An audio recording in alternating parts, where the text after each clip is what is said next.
और अब मेरा अनुरोध है जौनपुर उत्तर प्रदेश से हमारे साथ जुड़े माय भारत वॉलंटियर आशीष सोनी जी से कि वे अपना अनुभव हम सभी के साथ साझा करें। नमस्कार माननीय प्रधानमंत्री जी। नमस्ते आशीष जी। मैं आशीष सोनी उत्तर प्रदेश के जौनपुर जिले का एक गर्वित वॉलंटियर हूं।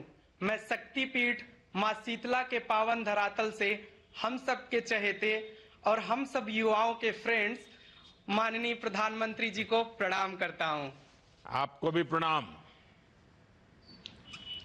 सर, सबसे पहले मैं आपको हृदय की गहराइयों से धन्यवाद देता हूं कि आपने इस बार बजट निर्माण की प्रक्रिया में युवा की आवाज को महत्व दिया तथा उनके विचारों और सुझावों को भी इंक्लूड किया।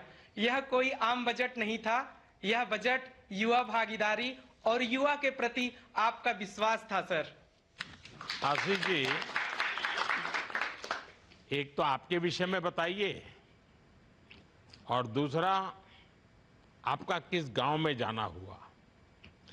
सर, मैं अभी करंटली यूपीएससी के लिए प्रिपेयर कर रहा हूं। सर, मुझे हिमाचल प्रदेश के स्पीति के काजा खास में जाने का मौका मिला। सर, जब मेरे घर पे मेरे मम्मी पापा को पता चला कि मुझे हिमाचल में जाना है तो वो बहुत परेशान हो गए, क्योंकि वो बता रहे थे कि एक वक्त था कि हमें किसी से बात करना होता था तो बार बार टेरेस पे जाना पड़ता था, नेटवर्क ही नहीं आते थे। सर, जब मैं स्पीति पहुंचकर 14,000 फीट की ऊंचाई से उन्हें वीडियो कॉल करता हूं तो इनकी आंखों में एक चमक और चेहरे पे आश्चर्य दिखाई देता है। उस समय मुझे लगता है सर कि माई भारत ने दो पीढ़ियों को जोड़ दिया है। एक वह पीढ़ी जिसने संघर्ष देखा और एक वह पीढ़ी जो परिवर्तन को देख रही है। तो टेक्नोलॉजी ने हिंदुस्तान के हर कोने तक अपना साम्राज्य बिछा दिया है। Yes sir.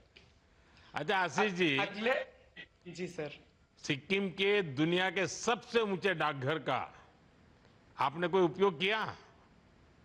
यस सर, मैं आपको बताना चाहूंगा कि मैं दुनिया के सबसे ऊंचे पोस्ट ऑफिस जब सिक्किम पर पहुंचा तो सर मुझे लगा कि लोकेशन आउट ऑफ कवरेज हो गया है, बट यह देश आउट ऑफ कनेक्शन नहीं होता सर। मैंने स्पेशली अपने फ्रेंड प्रधानमंत्री जी को एक पत्र लिखा जिसमें मैंने बताया कि सर, मैं तहे दिल से आपका बहुत बहुत आभार करता हूं कि आप हर दिन युवाओं को एक नया अवसर देते हैं कि जिससे यह युवा विकसित भारत का नेतृत्व कर सके।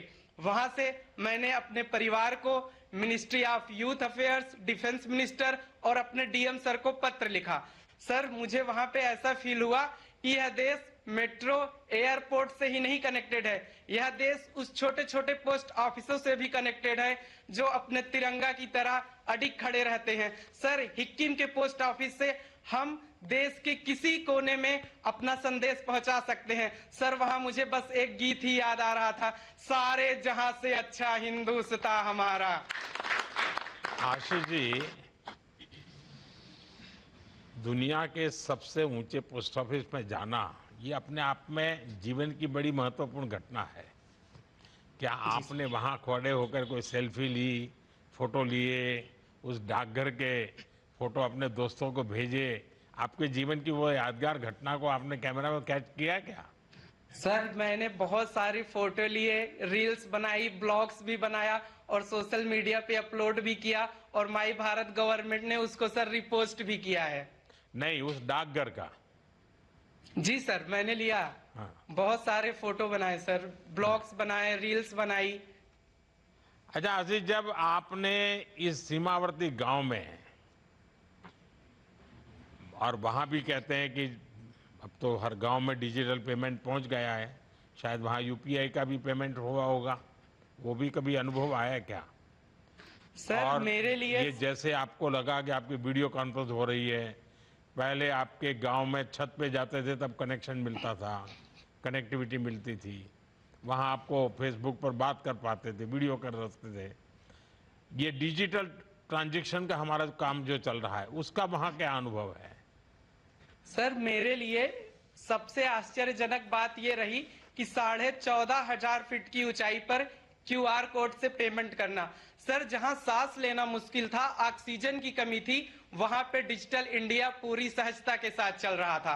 मैंने डिजिटल इंडिया को बस एक मिशन ही नहीं समझा सर, डिजिटल इंडिया एक ऐसा मिशन है जो देश के कोने कोने में लोगों का विश्वास बना हुआ है।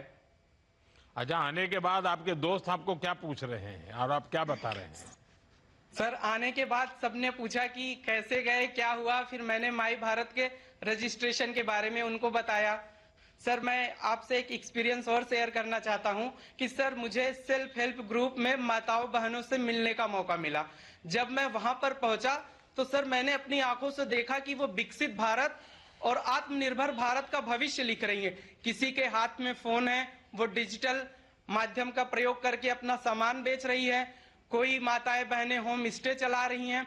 और सर, ये वहां सी बख्तून की खेती होती है, कोई सी बख्तून से एनर्जी ड्रिंक बना रही हैं। मैंने उन सब के साथ मिलके बैठ के सर उन्हें पीएम मुद्रा योजना के बारे में बताया, दीनदयाल अंत्योदय योजना के बारे में बताया कि किस इस सब गवर्नमेंट स्कीम का वो प्रयोग करके ज्यादा से ज्यादा अपने इकोनॉमिक एक्टिविटी को बूस्ट कर सके सर। और मेरे लिए सबसे अच्छा ये था कि सर, मैं चीचम ब्रिज पर गया। 2017 के पहले चीचम ब्रिज बना सर। 2017 के पहले कोई भी कनेक्टिविटी किब्बर गांव से और चीचम से कुछ नहीं था सर। वो बॉर्डर रोड ऑर्गेनाइजेशन ने जब वो ब्रिज बनाया, आज किब्बर और चीचम गांव की कनेक्टिविटी बहुत अच्छे से हो गई है। वहां पे टूरिज्म सर बहुत अच्छे से बढ़ रहा है, इकोनॉमिक एक्टिविटी बहुत अच्छे से बूस्ट हो रही है।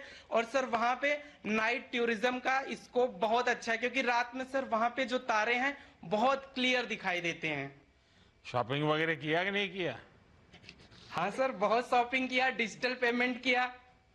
क्योंकि मैं देश के सब लोगों से आग्रह करता हूं कि आप कहीं यात्रा पर जाएं, कहीं टूरिज्म पर जाएं, तो ये हमारा जिम्मा है कि हमारा टोटल जो खर्च है, बजट यात्रा का या प्रवास का या टूर का, ट्रैवल का पूरा खर्चा घर से निकले तब तक, उसका कम से कम 5% पैसा स्थानिक लोगों से कुछ न कुछ खरीदना चाहिए, कुछ न कुछ खरीद के लाना चाहिए, ताकि वहाँ के लोगों को भी रोजगार मिले और उनकी पहचान हिंदुस्तान के कोने कोने तक पहुंचे।